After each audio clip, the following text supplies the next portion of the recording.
All right. Zach, the Zach Attack, we are back. This one's going to be short and sweet. Our last episode went a little bit longer, sometimes, I guess that happens. It happens every once in a while. Yeah. But Lead with Empower podcast is back. We are on the 2026 side of things. Did 5 episodes in 2025 at the tail end. We are recording episode 2 of the new year. If you missed it, episode 1 of the new year focused in on this concept that can help us control the controllables and put ourselves in the best possible seat to achieve what it is that we want to achieve during the new year. This one, Zach and I are going to take a little bit of a lighter approach, right? So 15 days, 20 days into the new year. And if you are somebody that's looking for something fun to do, whether it be with students, athletes, your office team, whatever it might be, you are going to get, in a short period of time, you're going to hear from Zach and I. We are going to share with you our favorite icebreaker and a quick little, here's how you do it tutorial. So hopefully you enjoy this. Hopefully you find something that you can put into practice at your respective location, whatever that might be. And also know, I believe we both picked activities that require not a lot of equipment. So very easy to replicate. So Lead with Empower podcast, episode 7, second one of 2026. We are going with the favorite icebreakers. Zach. Of course, I'm going first. Take it. So I love this icebreaker for several different reasons. But before I name it, I know one of the reasons is because I personally love playing it and I love being a part of it. So I think that's a selfish end of it. But you didn't specify like what icebreaker. Yep, favorite icebreaker, open-ended. That's all you said. So I'm gonna say it. So it's my favorite for that reason. It's called Group Juggle. And to explain a very quick way to do so is, let's say you have 10 participants or 10 people in a group. You put them in a circle, and you can have either a tennis ball or a foam ball or a dodgeball or whatever the participants are comfortable with. Yep. My favorite is tennis ball. And I'll throw it as the leader to one person across the way. They catch it, and as the icebreaker, they have to explain a couple of things, whether it's how long they've been in the sport or at this job or in school or whatever the case is. Maybe something silly about themselves, maybe their favorite superhero or favorite book, favorite movie, whatever typical ice-breaking questions or answers that you want to hear, you can choose. So very open-ended that way. They then throw it to somebody else across the way. Can never throw it to the same person, so a different person each time, and they have to try to remember who they caught it from and who they threw it to for their first round. Of course, this is explained at the beginning. And then it goes so on and so forth until the last person catches it that hasn't got the ball yet, and then it comes back to me. Awesome. So it sets the precedent of learning a little bit about each other. It's not a fast-paced activity. It's very slow. And then my favorite part about it is that you get to throw things. I like throwing and catching. So like I get to play with the ball. This activity. But I've seen this. This is level 1, so round 1, and I've seen people like get super excited to catch it, like don't know who they're going to throw it to, and then learn more about each other. Even people that have worked together for a long time learn more about each other from the questions that they're answering every time they catch it. And then I have a fun little time. I was like, okay, somebody raised their hand. Everyone raised their hands if they remember who they caught it from. Like, who'd you throw it to? I'm like, okay, point at them. Boom. And you see a bunch of arms go out, pointing to the person. Like, okay, cool. And then I bring out a second ball. And I'm like, all right, so we are going to do the same exact thing, and you're going to catch it and throw it to the same person, except I'm going to throw the first ball. A few seconds later, I'm going to throw another. And then it goes on from there. And I'm not sure how many levels you want me to talk about here, Dan, but that's essentially the icebreaker that I love using. Yeah, no, great. Group Juggle is a fan favorite. So like, as Zach said, the level 1 part is the pure icebreaker. Every time a person catches the ball, we typically ask them to say their name and then some sort of prompt. As Zach touched on, the facilitator or the leader, the teacher, whoever it is, they're the one that starts each round. So like Zach would say, hey, this first round, it's like your name and something fun you did during the holiday break. Yep. Oh, next round, your name and your favorite snack food. So as the leader of it, you can do as many rounds of this icebreaker version, and you can have some fun prompts or some more serious discussion prompts. But I would always say when you do this, build from simple to complex, right? For the discussion prompt, like don't ask them like first question, like coming out swinging, like what's your deepest fear, right? And then go ahead. I was just going to say, to piggyback on, like, it's important that they like the pattern you create in round one is replicated every time you do the icebreaker version. So the icebreaker version is one ball. Every time a person gets the ball, they're saying their name and something else about themselves. Exactly. And you repeat the pattern. Yeah. I mean, if you want to talk about a deeper level of group juggle, I just kept it surface level like that. That's the fun part. But if you want to get into facilitating stuff and some empower leadership stuff, is like we ask, okay, let's say someone drops the ball accidentally. Okay, well, why did we drop the ball? Like let's talk about it. Like, oh, I was looking at the first one that was going around and not ready for the second. I'm like, oh, okay, but like, let me ask you this: Can you right here, eye contact? Can you always catch a ball when I throw it to you? Like, yeah, I'm never gonna miss. Yeah. Like, what do you have to worry about in this game? I guess the only person throwing it to me is one person. I'm like, okay, what are we gonna look at this entire time? The person that's gonna throw it to me. Okay, let's do that. So eventually, I get to the point where like, if you understand that you're doing one job, you're catching it from one person and you're throwing it to the same person that you threw it to last time, this game's gonna work just great. And then we can get into, okay, I'm gonna add another one. I'm gonna add another ball. I'm gonna add another ball. And I've gotten to the point of like, let's say a group of 20. I mean, I'll be honest, they were athletes, so their hand-eye coordination was good, but they kept to their role. They understood like, okay, I only need to focus on this one thing, and that was the lesson in this particular group juggle experience or activity. They got up to like 12, 13 balls with 20 people or 18. Yeah, which is absurd. Which is absurd. And like at that point, as a facilitator, I need to pay attention too. I'm like, okay, like where's this ball coming from? I have to catch 15 balls and put them in my pockets for this to work. But again, this is the selfish end of it. It's really cool watching, 18 people in a circle with 15 balls going all over the place. It looks like organized chaos, and the people love it too. The participants are like, damn, yep. This is quick. This is cool. When individually you're doing just one thing, catch, throw, but it's happening 15 different times in a row, and it makes it really fun. Yep. And you have to have that discipline to not get sucked into the distractions, which are all the other tennis balls flying through the air. I'm like, I know Zach's throwing it to me. Everything else doesn't matter. Gotta go. Yeah, exactly. I love the activity, and that was one that was on my list of I could potentially choose. I think back to we did this when we worked with the Connecticut Sun basketball team during their All-Star break. Yep. This was like our opening engager activity, and it was cool to see because these are professional athletes. Professional athletes, yeah. We did the icebreaker version, and some of them are like, "Oh my god, this is so stupid." Which is, we typically face some of that stuff in pro. Like, what are we doing here? Yeah. As soon as we added a second ball, and we put like a lot of times we'll do like 3 strikes and you're out. So if you drop, if we're trying to do 2 at the same time, we drop it 3 times, we're done. Yep. We move on. To see this group of athletes go from like, this is going to be the longest 2 hours of my life to locked in, celebrating. And it was really cool. I know you got some really good footage of this when we did it. But it was so cool to see them go from like withdrawn to like laser sharp focus, like they were in the middle of a game trying to juggle 5 tennis balls.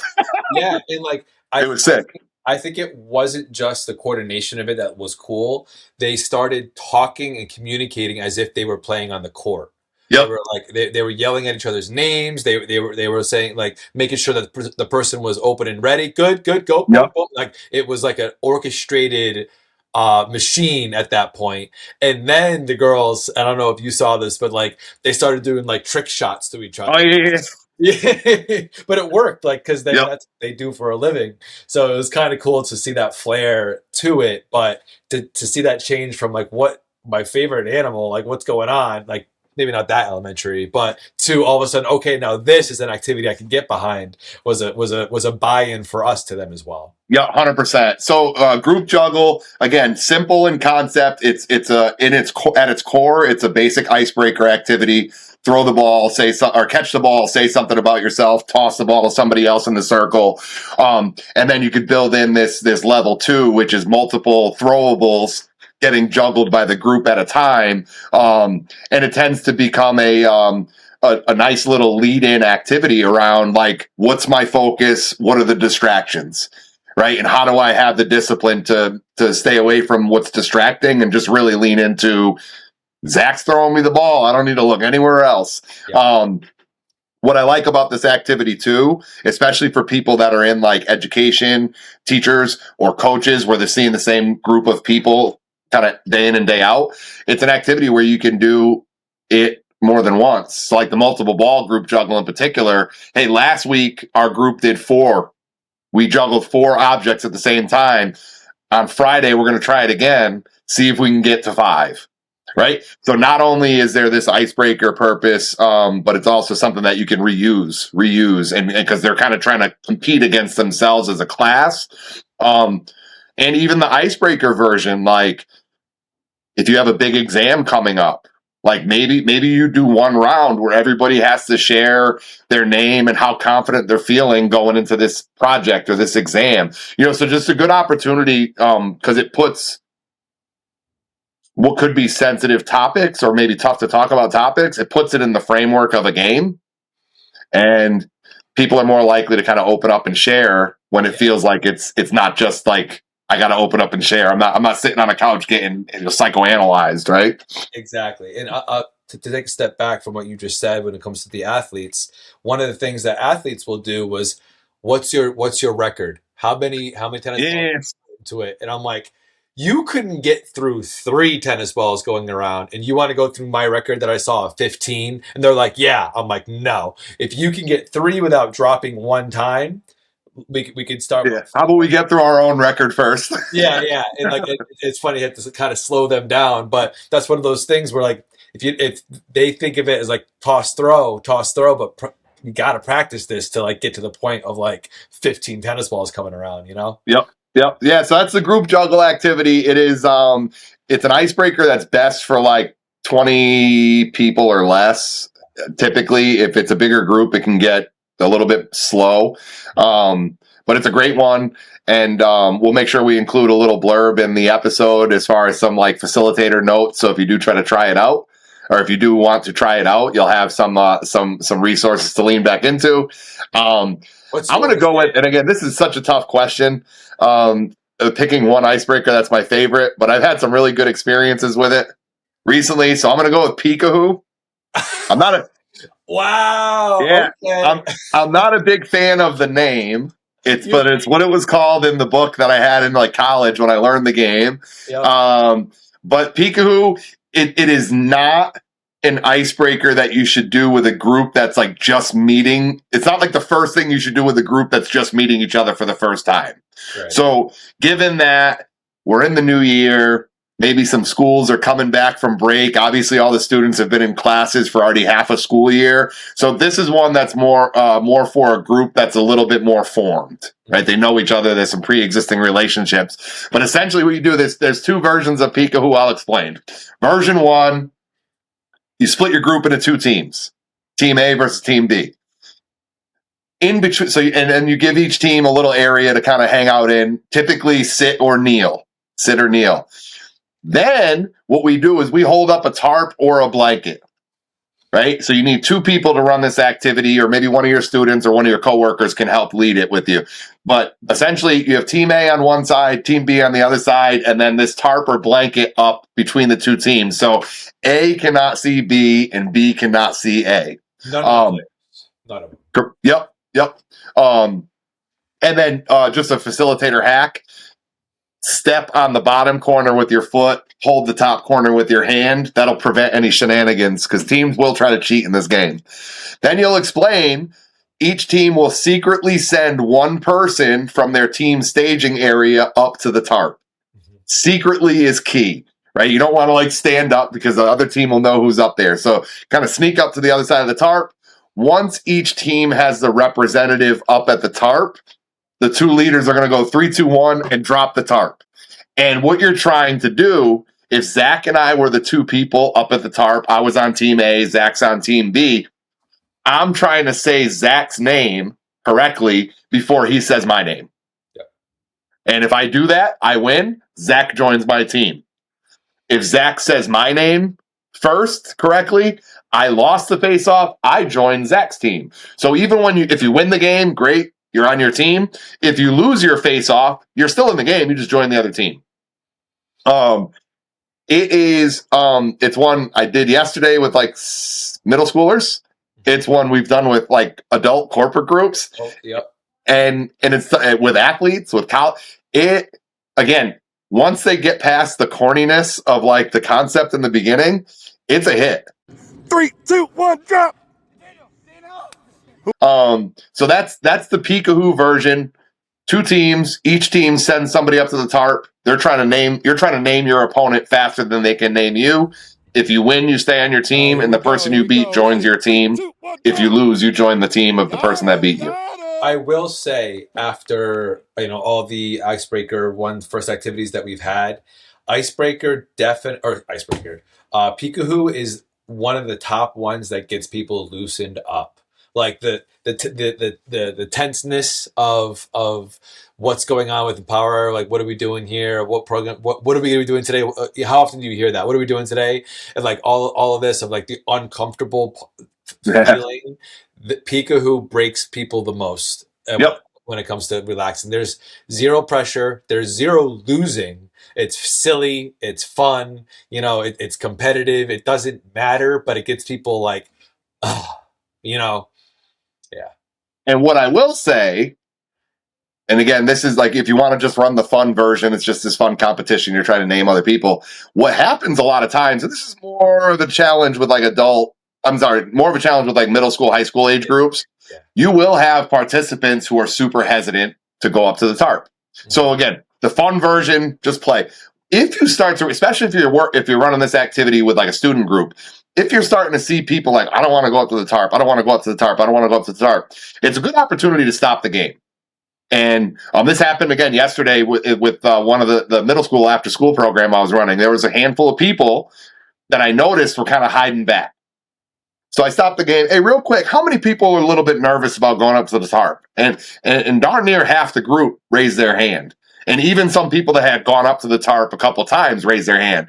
And I'm like, I'm just curious, like, what are you nervous about with the game? I'm afraid I won't know the other person. I'm afraid I'll mess up. I'm afraid I'll let my team down. I'm afraid I'll lose. And so we also use it as a tool if this were to come up to introduce this idea of positive versus negative risk, right? So in this game, nothing bad is going to happen to you. Even if you just sit there and like, I don't know who the other person is. I'm having a complete brain cramp. I can't say Zach. You're just on the other team. You still get to play the game. Yep. So we get students to think about it's a risk because I don't know what's going to happen. I don't know who's going to be on the other side of the tarp. Risk is defined as doing something and we don't know the result. Mm-hmm. A negative risk is when there's a high potential for something bad to happen to you or somebody around you. A positive risk is there is a higher potential for something good to happen to you and the people around you. So, like, what are the negative things that could happen? I lose the face-off and I join the other team. Okay, that's not too bad. Yeah, and like you didn't explain this one, but if you didn't know the other person's name and vice versa, what happens? Just go back to your group. We'll try again. Yeah, so like there's been instances where the tarp drops and it's two people that don't really know each other. And like, I don't know you, you don't know me. All right, cool. Shake hands, introduce yourselves, and go back to your team. Problem solved. No big deal. So we get students, we get participants to think a little bit through this kind of goofy game. Like, yeah, it's okay to be nervous, but like it's also a risk worth taking. Because who knows, you might get the name correct and everybody celebrates. But the worst case scenario is you say the wrong name or you don't know their name. You still get to play the game in, oh, your name's Zach? All right, cool. I got you next time. Right? So Peekahoo, that's the stock version. Version. Team versus team, one person from each team at the tarp. Try to name the other person faster than they can name you. The adaptation that is also fun, we and there's no real name for it, but we call it poker face. I call it poker face. And it's simple in concept. Same deal. 2 teams on either side of the tarp or blanket. Now, what we do, so say there's 20 people in the group total, so you have 2 teams of 10. We'll explain, all right, in this version, this is our final version, it's called poker face. Each team is going to choose 5 people to come up to the tarp. They have to sit at the tarp. They have to look directly across to the other team. And they are trying to keep a silent poker face. So straight face, no smirk, no expression, no noise. They're trying to keep their poker face as long as possible. The 5 other people on your team are trying to get the opposing poker face people to make a noise or crack a smile. Yep. And you have to put the caveat in. They can do and say anything that is appropriate for the group and for the setting. Right. Put that caveat on it. Because if not, you're opening up Pandora's box of things you don't want to hear. All right. But it's so 5 people down, silent, straight face on each team. 5 people standing up, trying to get the other team to break poker face. Mm-hmm. And then the 2 leaders, so if Zach and I were the 2 people holding up the tarp or blanket, Zach's going to watch one of the teams. I'm going to watch one of the other team, I'm going to watch the other team. As soon as somebody, one of the poker face people makes a noise or cracks a smile, you just point at them and they're out. They help try to make the other team laugh. The team that loses all 5 of their poker face people will be the team that loses the game. Yeah. The team that has somebody left poker face is the team that wins the game. And I'll precedent that you can do this with any age group. It does not matter. 100%. It is fun with whatever group that you choose. Yep. And again, in its purest form, it is a fun icebreaker. You're getting people to laugh. You're getting people to be goofy. Subconsciously, they're letting their social guard down and they're having fun. Yeah. But it also, again, in the spirit of like, we don't play games just for the sake of playing games. There's also a cool teachable moment in this game. As soon as I explain 5 of you are going to have to keep a poker face, well, I'm not going to be able to do that. That's cool because there's another job. So it gets students, in particular younger students, it gets them to start to think about, I'm part of a team. There's 2 different jobs. There's keep a straight face and be silent, be goofy and try to get the other team to break poker face. I'm really good at keeping a straight face. I should be the person that's a poker face.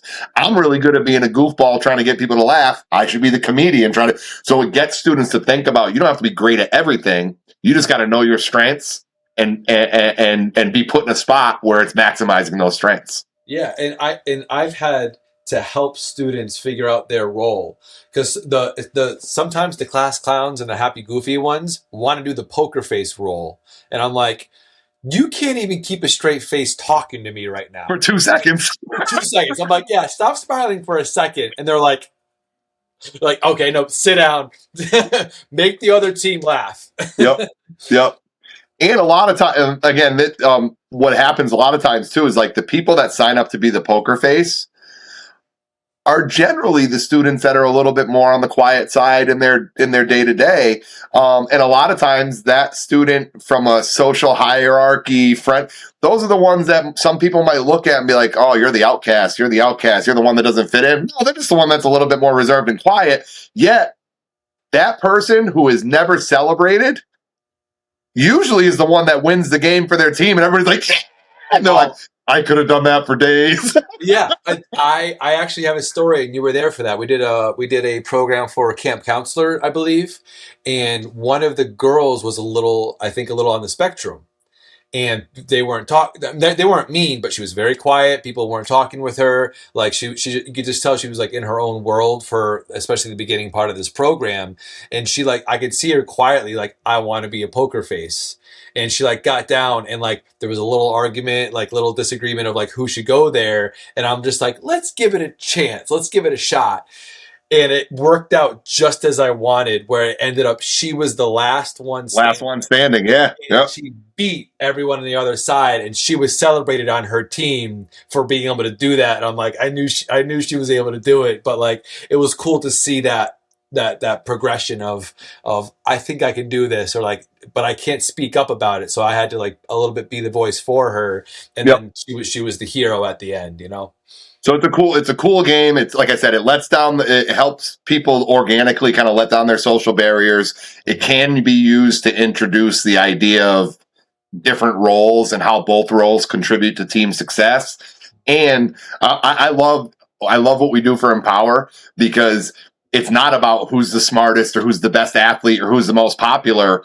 It's really about like who's going to listen, who's going to share ideas, who's going to treat each other well, who's going to persevere. And like, so a lot of those, whether it's students or employees or athletes that don't normally get accolades in like the day-to-day environment, a lot of times those are the ones that shine most in our programs. So like for Zach's example, this is a young student who probably doesn't get a lot of high fives or celebratory moments. She just won the damn game for her team. It was like, yeah, carrying her out of the gym.